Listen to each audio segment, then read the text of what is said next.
My name is Drew Dern.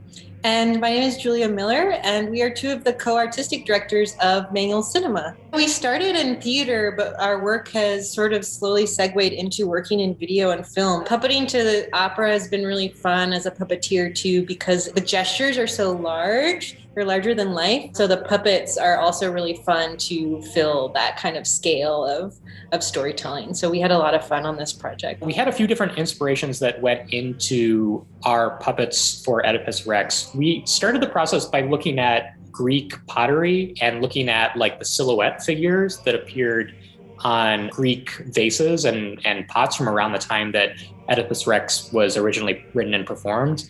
We then also had to remind ourselves, oh, this isn't the ancient Greek Oedipus. This is Stravinsky's version of Oedipus, which was written at the beginning of the 20th century and has a very contemporary experimental style to it. We had to sort of identify what sections we were going to illustrate because we were speaking with Matthew Diamond about how to sort of pick and choose different sections that made sense to animate since we weren't illustrating the entire piece. And Matthew couldn't have been easier to work with for us. Whatever creative impulse we had, he wanted to support.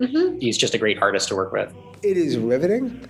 It is heart-clutching. And it is amazingly cinematic, just using light and cardboard. But they've taken that and turned it into an art form. So here are some of the puppets that are used in the opera. This is Oedipus.